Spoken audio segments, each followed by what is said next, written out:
Relation కాదండి. నేను వచ్చిందే మిడిల్ క్లాస్‌లోంచే. ఈ స్క్రిప్ట్‌లో జరిగే ప్రతి సిట్యుయేషన్ నా లైఫ్‌లో జరిగి ఉంది.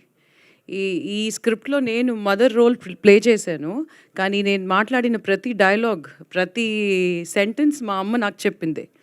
సో, నేను కనెక్ట్ అవ్వాల్సిన అవసరం లేదు. నాకెట్లా అంటే ఒక రివైండ్ లాగా అయిపోయింది. కనెక్ట్ కాదు. It's just nostalgic rewind of the entire incidents in my life. మేము ఉన్నది అయితే ప్రాపర్ చెన్నై మిడిల్ క్లాస్ పీపులే. Dad is a reserve bank employee, mom was a school teacher. మేము ఇంట్లో వస్తే చదివితే నీకు భవిష్యత్తు, లేకపోతే నువ్వు ఇల్లు తుడుస్తావు, తడి బట్ట పెడతావు. ఇలాంటిదే మేము ఇది విని విని నేను యాక్చువల్లీ పెరిగిన ఒక పర్సన్ నేను. సో, నాకు కనెక్షన్ అనేది కాదు. ఆదిత్య చెప్పేటప్పుడు ఈయన ఎక్కడైనా నా స్టోరీని ఎక్కడైనా వికీపీడియాలో ఏదైనా చదివేసాడా అన్నట్టు నాకు అనిపించే అంత డౌట్ వచ్చేసింది. Because it was that close to my life. So that's why I said middle class లైఫ్లో ఉన్న ఒక స్వీట్నెస్, ఒక ఒక రకమైన ఒక I mean like it's a very అది మనం ఎక్స్ప్లెయిన్ చేయలేము. But it's just an amazing experience middle క్లాస్ది. ఎందుకంటే డబ్బులు లేనప్పుడు కూడా హ్యాపీగా ఉండడం అనేది ఆ లైఫ్లో ఉంటుంది. వైఫై వద్దు, ఫోన్ వద్దు, టీవీ వద్దు, ఏది లేకపోయినా కూడా అప్పుడు ఆ టైంలో ఫైట్స్ జరుగుతాయి. కానీ next day that fight becomes a joke. So that sweetness is only there with middle class. So I miss it. Actually, I miss it. So I felt so connected. అది ఒక మెయిన్ రీజన్ నేను ఇది చేయడానికి, నాకు నచ్చి నేను చేసిన ఒక స్క్రిప్ట్ ఇది. So and Aditya's detailing is amazing. Shivaji గారు,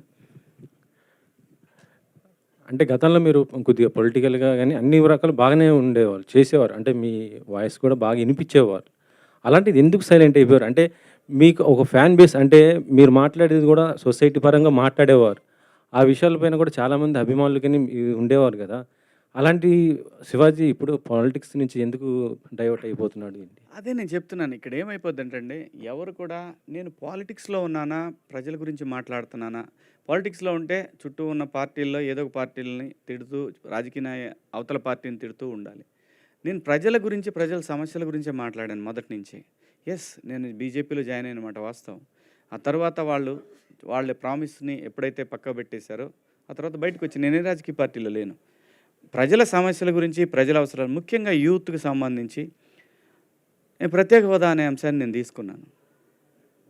దానికి లీడర్షిప్ చాలా అవసరం. లీడర్స్ కరెక్ట్గా ఉంటే, నిజంగా సింపుల్గా చెప్పాలంటే ఈ రోజున మనకి రావాల్సినటువంటి ఏదైతే ఇన్ఫ్రాస్ట్రక్చర్ ఉందో అది మొత్తం, ఆ సొమ్మంతా ఈ తరానికి చెందాల్సినటువంటి ఇన్ఫ్రాస్ట్రక్చర్ ఏదైతే ఉందో అది ఎనీథింగ్ ఇన్ఫ్రాస్ట్రక్చర్ అంటే వాటర్ కావచ్చు, అంటే క్లీన్ వాటర్ కావచ్చు, హెల్త్ కేర్ కావచ్చు, లేదు రోడ్స్ కావచ్చు, మనకు రావాల్సిన క్లీన్ పవర్ కావచ్చు, ఎవ్రీథింగ్ ప్రజలకి సంబంధించిన ఏదైతే ఇన్ఫ్రాస్ట్రక్చర్ ఆస్తి మొత్తం కూడా రాజకీయ నాయకుల జేబుల్లోకి వెళ్తూ ఉంది.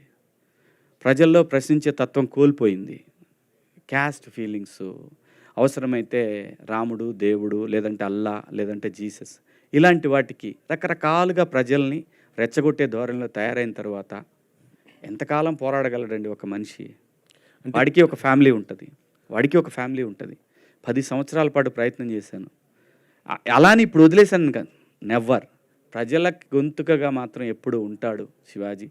కానీ నా ప్రొఫెషన్ మాత్రం నన్ను నటుడిగా నిలబెట్టి నా గొంతుక 10 మందికి తెలియటానికి కారణమైన సినిమా మాత్రం ఇక నుంచి చేయాలని ఫిక్స్ అయ్యాను. సో ఆ సందర్భంలోనే బిగ్ బాస్ వస్తే ఒప్పుకున్నాను, ఈ వెబ్ సిరీస్ చేశాను, ఇంకో సినిమా కూడా ఒప్పుకున్నాను. వాళ్ళు డబ్బులు వేసినా చెబుదాంలేని ఆగా. అంటే ఇప్పుడు పొలిటికల్గా చూసుకుంటే పవన్ కళ్యాణ్ గారు కూడా బాగానే చేస్తున్నారు కదా. అలాంటి ఆయనకి ఇప్పుడు అంటే మీరు కూడా కలిసి అట్లా చేయొచ్చు కదా. ఇప్పుడు ఎందుకు ఒంటరి అవుతున్నారని అనుకుంటున్నారు? పొలిటికల్ క్వశ్చన్స్ వద్దు, ఇదే లాస్ట్ నేను చెప్తాను. నేను ఒకే ఆన్సర్లో అందరికీ చెప్తాను. మెగాస్టార్ గారి ఫ్యామిలీకి ఆంధ్రప్రదేశ్ కానీ తెలంగాణలో కానీ వాళ్ళకున్న ఫ్యాన్ బేసు ఎవరికీ లేదు. అది నిజం. అసలు వాళ్ళకి సీఎం అవ్వాలంటే పెద్ద కష్టమైన పని కూడా కాదు. మళ్ళీ చెప్తున్నా, నేను ఏదైనా చెప్పాలనుకున్నది క్లియర్గా స్ట్రైట్ ఫార్వర్డ్గా చెప్తా. కొంతమందికి నచ్చవచ్చు, నచ్చకపోవచ్చు. ఎక్కడో లోపం జరుగుతుంది, అది సరిదిద్దుకుంటే ఇంకే ఇష్యూ లేదు. వాళ్ళ ఫ్యామిలీ నుంచి సీఎం అవటం పెద్ద కష్టమైన పనేం కాదు. పాలిటిక్స్ క్వశ్చన్స్ దయచేసి ఇక్కడ వద్దు. ఓన్లీ నేను సపరేట్గా పెడతా, అప్పుడు వేసుకోండి గట్టిగా.